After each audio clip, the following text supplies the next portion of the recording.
اہم خبر ہے، آپ کو آگاہ کریں، راولپنڈی تھانہ ایئرپورٹ کے علاقے میں مشکوک شخص کی فائرنگ۔ راولپنڈی مشکوک شخص کے روکنے پر ملزم نے فائرنگ کر دی ہے۔ راولپنڈی پولیس نے ملزم شایان ذوالفقار کو حراست میں لے کر تھانہ ایئرپورٹ منتقل کر دیا ہے، ایسا کہنا ہے پولیس کا۔ مقامی جج کے اسکواڈ کے قریب فائرنگ کا یہ واقعہ پیش آیا ہے، جج اور پولیس اسکواڈ محفوظ رہے ہیں۔ مقامی جج کے اسکواڈ کے قریب فائرنگ کا یہ واقعہ پیش آیا ہے۔ مزید تفصیلات جانیں گے انوار عباسی سے۔ جی انوار عباسی، مزید بتائیے۔ جی بالکل، یہ تھانہ ایئرپورٹ کے علاقے میں یہ مشکوک شخص کی جانب سے فائرنگ کی گئی ہے۔ مشکوک شخص کے روکنے پر ملزم نے فائرنگ شروع کر دی۔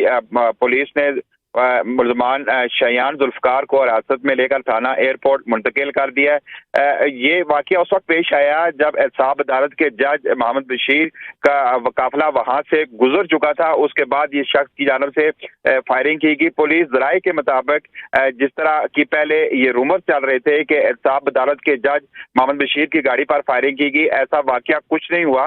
یہ واقعہ ضرور ہوا، فائرنگ ضرور ہوئی، لیکن اس وقت احتساب عدالت کے جج محمد بشیر کا جو قافلہ وہاں سے گزر چکا تھا۔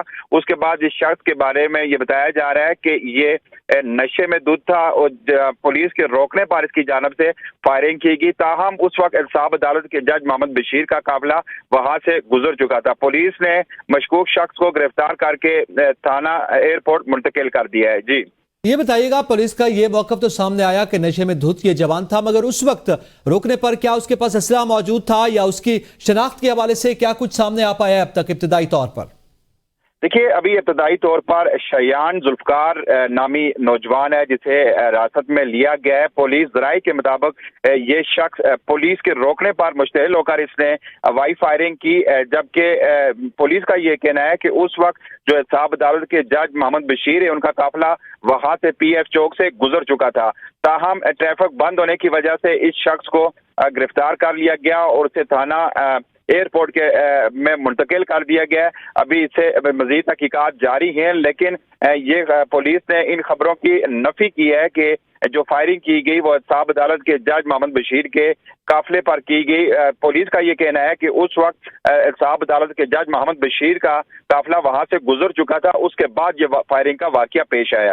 یہ بتائیے گا انوار عباسی، قافلہ گزر چکا، اس کے بعد اس کو روکا گیا اور اس نے فائرنگ کر دی، کس چیز پر یہ شخص سوار تھا اور کیا یہ معلوم ہو سکا کہ اس کا تعلق کہاں سے؟ ابھی ابتدائی طور پر جو ملزم کا نام معلوم ہو سکا ہے، پولیس رائے کے مطابق شایان ذوالفقار نامی یہ نوجوان ہے جس نے یہ فائرنگ کی، اور یہ واقعہ پولیس رائے کے مطابق پولیس کے روکنے پر اس مشکوک گاڑی کو روکا گیا، جس پر مشتعل ہو کر اس نوجوان نے وہاں پر فائرنگ کی۔ اسی اثناء میں وہاں سے احتساب عدالت کے جج محمد بشیر کا قافلہ اسی چوک سے گزر چکا تھا۔ تاہم بعد میں یہ افواہیں چلی اور پولیس نے ان افواہوں کی سختی سے تردید کی ہے کہ احتساب عدالت کے جج محمد بشیر کی قافلے پر فائرنگ نہیں کی گئی، یہ فائرنگ ضرور ہوئی ہے۔ ملزم کو بھی گرفتار کر کے تھانہ ایئرپورٹ منتقل کر دیا گیا ہے، لیکن اس احتساب عدالت کے جج محمد بشیر کے کنوائے پر فائرنگ کا ایسا کوئی واقعہ پیش نہیں آیا، اس وقت وہ قافلہ وہاں سے گزر چکا تھا۔ تاہم پولیس نے نوجوان کو گرفتار کر کے تھانے منتقل کر دیا ہے، مزید تحقیقات جاری ہیں، لیکن پولیس نے سختی سے ان جو افواہوں کی تردید کی ہے کہ احتساب عدالت کے جج محمد بشیر کے قافلے پر کسی قسم کی کوئی فائرنگ ہوئی ہے۔ جی اچھا انوار، یہ بھی بتائیے گا کہ ملزم کی گاڑی کو بھی تحویل میں لے لیا گیا ہے؟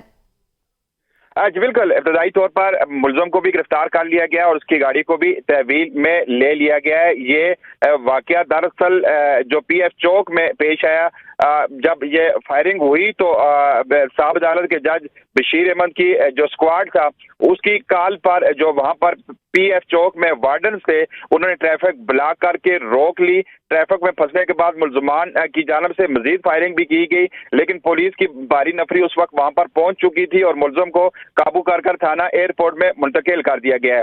پولیس کی جانب سے بارہا اس الزام کی اس افواہوں کی تردید کی جا رہی ہے کہ احتساب عدالت کے جج بشیر احمد کی گاڑی پر فائرنگ کی گئی۔ پولیس کا کہنا ہے کہ فائرنگ ضرور ہوئی جب جج بشیر احمد کے اسکواڈ کی کال پر جو ٹریفک وارڈن سے انہوں نے جو پی ایف چوک ہے اسے بند کر دیا ٹریفک کے لیے، جس سے ٹریفک جام ہوئی اور ملزم کو موقع سے گرفتار کر کے تھانے منتقل کر دیا گیا۔ انوار، یہ بتائیے گا کتنی دیر تک یہ فائرنگ ہوتی رہی اور اس کے ساتھ ساتھ کیا گاڑی میں یہ ایک ہی شخص موجود تھا؟